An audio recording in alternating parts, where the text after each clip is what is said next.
కూటికి 20 మంది బీఆర్ఎస్ ఎమ్మెల్యేలు వెళ్తారంటూ దానం కామెంట్స్ చేశారు. బీఆర్ఎస్ ఖాళీ అవ్వడం పక్కా అంటూ దానం నాగేందర్ లేటెస్ట్ గా రియాక్ట్ అయ్యారు. మనం చూస్తున్నాం కేసీఆర్ విధానాలే బీఆర్ఎస్ పార్టీని ముంచాయంటూ కూడా కామెంట్ చేశారు. మాజీ మంత్రి మల్లారెడ్డి కాంగ్రెస్ లోకి వచ్చేందుకు సిద్ధంగా ఉన్నారంటూ వ్యాఖ్యానించారు. ఈ హాట్ కామెంట్స్ చేశారు దానం నాగేందర్. హరీష్ రావుతో పాటు మరికొంతమంది కూడా వేరే పార్టీలోకి వెళ్లే అవకాశం ఉందంటూ కూడా దానం నాగేందర్ రియాక్ట్ అయ్యారు.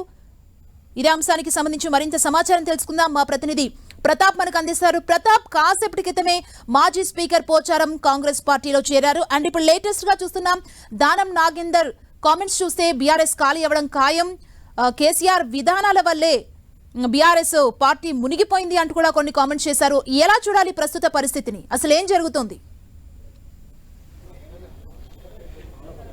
ఎస్, డెఫినెట్గా చూడొచ్చు. దానం నాగేందర్ కూడా ఈ అంశానికి సంబంధించి కూడా చిట్ చాట్ చేయడం జరిగింది. గాంధీ భవన్ వేదిక కూడా మాట్లాడుతూ కూడా బీఆర్ఎస్కు సంబంధించిన ఎమ్మెల్యేలు మెజార్టీ ఎమ్మెల్యేలు అంతా కూడా కాంగ్రెస్ పార్టీలో చేరవడం ఖాయం అంటూ కూడా చెప్పడం జరిగింది. ముఖ్యంగా ఎవరెవరైతే ముఖ్యంగా ఉంటున్నారో సంబంధించి ఇప్పటికే పోచారం శ్రీనివాసరెడ్డి ఒకరే కారు, మిగతా ఎమ్మెల్యేలు కూడా కొంతమంది చాలామంది చేరేందుకు సిద్ధంగా ఉన్నారంటూ కూడా కొంతమంది పేర్లు కూడా ప్రస్తావించడం జరిగింది. కాళే యాదయ్య కానీ, అరికపూడి గాంధీ, గూడెం మైపాల్ రెడ్డి కానీ, అదేవిధంగా ముఠా గోపాల్, ఈయన అంబర్పేట ఎమ్మెల్యే, అదేవిధంగా ముషిరాబాద్ ఎమ్మెల్యే ముఠా గోపాల్, అదేవిధంగా Sudheer Reddy, LB Nagar MLA Sudheer Reddy, Quthbullapur MLA Vivekananda, Kotha Prabhakar, Dubbaka MLA Kotha Prabhakar, Rajendra Nagar MLA Prakash Goud, వీళ్ళంతా కూడా కాంగ్రెస్ పార్టీలో చేరబోతారంటూ కూడా బాంబు పేల్చడం జరిగింది. వీళ్ళంతా కూడా త్వరలో చేరుతారు. వీళ్ళు ఇప్పటికే దీనికి సంబంధించి కూడా సంప్రదింపులు కూడా పూర్తయ్యాయి.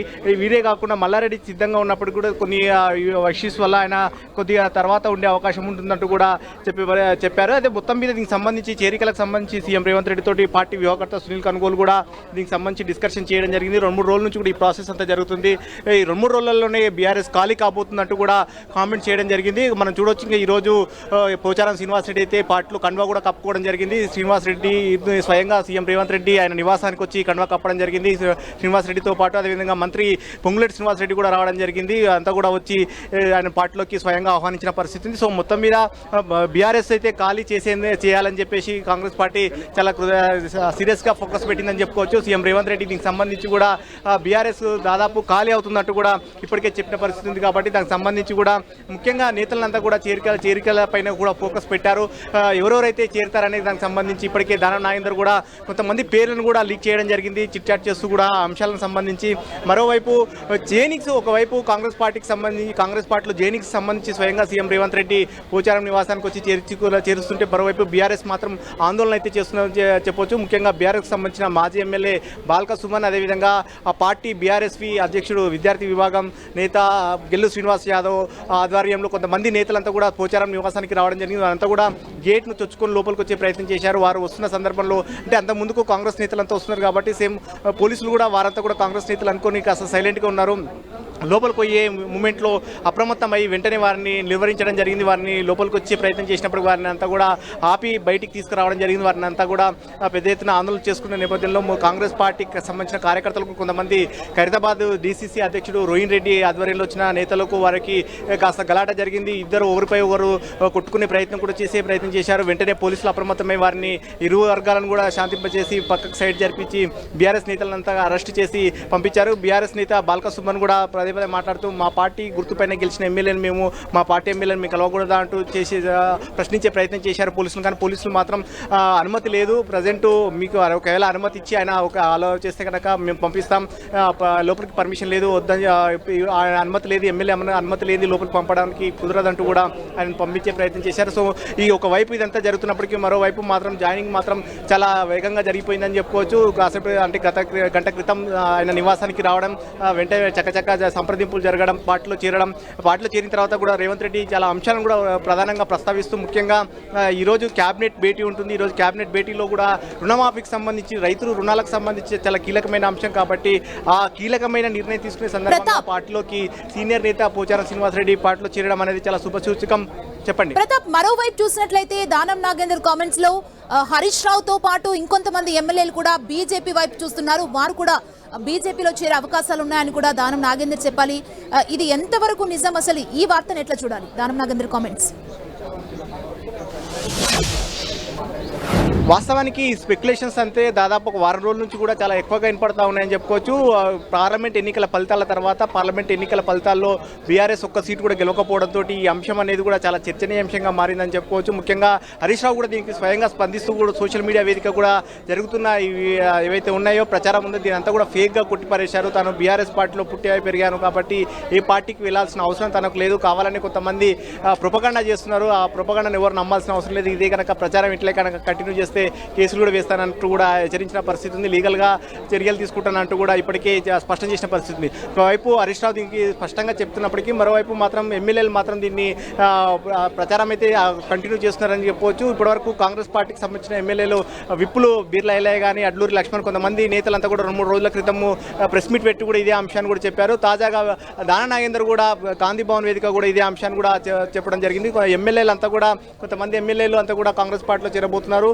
మరికొంతమంది పల్లారాజరెడ్డి కానీ కొంతమంది హరీష్ రావు ఇట్లాంటి వాళ్ళంతా కూడా బీజేపీలో చేరుతారు. వారిపైన కేసులు కానీ కొన్ని అంశాలకు సంబంధించి కూడా వారి ప్రొటెక్షన్ కోసం బీజేపీలోకి వెళ్ళే అవకాశం ఉందంటూ కూడా ఆయన చెప్పడం జరిగింది. సో మొత్తం మీద బీఆర్ఎస్ పార్టీకి సంబంధించిన ఎమ్మెల్యేలంతా కూడా అంటే ఒక కన్ఫ్యూజన్ వాతావరణానికి క్రియేట్ చేసే పరిస్థితి అయితే కనపడతా ఉందని చెప్పుకోవచ్చు. ఒకవైపు అధికార పార్టీ పూర్తి స్థాయిలో ఫోకస్ పెట్టింది, ఎమ్మెల్యేలంతా కూడా లాగే ప్రయత్నం చేస్తుంది. ఇప్పటికే సీఎం రేవంత్ రెడ్డి గతంలో కూడా చెప్పారు గేట్లు తెరిచాం ఇక కాచుకో అంటూ కూడా ఇప్పటికే సవాల్ చేసిన పరిస్థితి ఉంది. ఇప్పటికే 3 ఎమ్మెల్యేలతో పాటు ఈరోజు చేరిన ఎమ్మెల్యేల సంఖ్య 4 చేరిందని చెప్పుకోవచ్చు.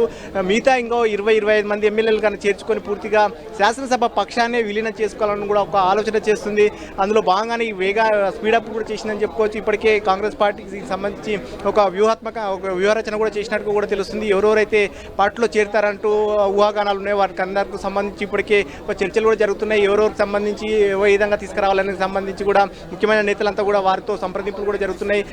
వీటితో పాటు కొంతమంది ఇప్పటికే పార్టీలో చేరే ఎవరైతే ఉన్నారో వీరితో నుంచి కూడా వారిని సంప్రదింపులు చేసే ప్రయత్నం చేస్తున్నారు, పార్టీలోకి తీసుకునే ప్రయత్నం కూడా చేస్తున్నారు. సో మొత్తం మీద ఆ పార్టీని బీఆర్ఎస్ పార్టీని పూర్తిగా ఎల్పీనంతా కూడా విలీనం చేసుకోవాలి, ప్రభుత్వాన్ని మరింత పటిష్టం చేసుకోవాలని చెప్పేసి ఒక ఆలోచన చేస్తుంది. అందులో భాగంగానే ఇప్పటికే కాంగ్రెస్ పార్టీకి మ్యాచ్ ఫిగర్ చూసినట్టయితే కనుక మ్యాచ్ ఫిగర్ దాటి అంటే కాంగ్రెస్ పార్టీ గుర్తుపైన గెలిచిన వాళ్ళు దాదాపు ఇప్పుడు అసెంబ్లీలో 65 మందికి చేరారు.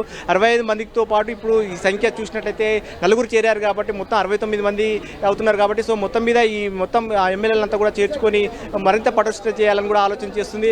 మరోవైపు బీఆర్ఎస్కి సంబంధించిన ఎమ్మెల్యేలు ఎవరైతే ఉన్నారో వారంతా కూడా చేస్తున్న నేపథ్యంలో బీఆర్ఎస్ సంబంధించిన నేతలంతా కూడా దీన్ని ప్రొటెక్షన్ చేసే ప్రయత్నం కూడా చేస్తున్నారు. అయితే దానికి సంబంధించి ఈరోజు కొంతమంది బాల్క సుమన్తో పాటు గెలు శ్రీనివాస్ యాదవ్ కొంతమంది పోచారం నివాసానికి వచ్చినప్పటికీ చేసే ప్రయత్నం చేసినప్పటికీ కూడా వాళ్ళు చేసే ప్రయత్నం పూర్తి ఏ విధంగా సక్సెస్ కాలేదని చెప్పుకోవచ్చు. వాళ్ళ ఎమ్మెల్యేలను కలిసి సంప్రదింపులు చేస్తామని ఒక ప్రయత్నం చేశారు, కానీ పోలీసులు అడ్డగించి వాళ్ళని పంపించేశారు. సీఎం రేవంత్ రెడ్డి లోపలే ఉన్నారు కాబట్టి ప్రోటోకాల్ ప్రకారంగా ఉన్న ఇబ్బందుల నేపథ్యంలో వాటిని అంతా పోలీసులు కూడా అడ్డుకొని వారిని పంపించే ప్రయత్నం చేశారు. వారు వెళ్ళిన తర్వాత స్వయంగా కండువా కాపీ కూడా మీడియా ముందు కూడా వచ్చి రేవంత్ రెడ్డితో పాటు పోచారం కూడా మాట్లాడడం జరిగింది. కాంగ్రెస్ ప్రభుత్వం చేస్తున్న మంచిని దృష్టిలో పెట్టుకొని ప్రభుత్వానికి తన సపోర్ట్ ఇవ్వాలని ఒక ఆలోచనతోటి కాంగ్రెస్ పార్టీలో చేరుతున్నట్టు కూడా పోచారం శ్రీనివాస్ రెడ్డి చెప్పడం జరిగింది. తన గతంలో మంత్రిగా కూడా పనిచేశాను, ఇక తను ప్రత్యక్ష ఎన్నికల్లో ఇదే చివరి సమయంగా నేను మళ్ళీ నెక్స్ట్ పోటీ చేసే అవకాశం ఉంటుంది, కానీ పదవుల కోసం కాకపోయినప్పటికీ ప్రభుత్వం చేసే మంచి కోసం రుణమాఫీ లాంటి కార్యక్రమాలు కీలకమైన కార్యక్రమాలు చేస్తుంది కాబట్టి ఆ కార్యక్రమాలను సమర్థించడం కోసమే పార్టీలో చేరుతున్నట్టు కూడా పోచారం శ్రీనివాస్ రెడ్డి చెప్పారు. సో మొత్తం మీద మిగతా ఎమ్మెల్యేల చేతికి సంబంధించి కూడా దానం నాగేందర్ ఒక బాంబు అయితే పేల్చారు కాబట్టి ఆ ఎమ్మెల్యేలు ఎప్పుడు చేరిక ఉంటుంది అనేది కూడా 1-2 రోజుల్లో క్లారిటీ వచ్చే అవకాశం ఉంటుంది.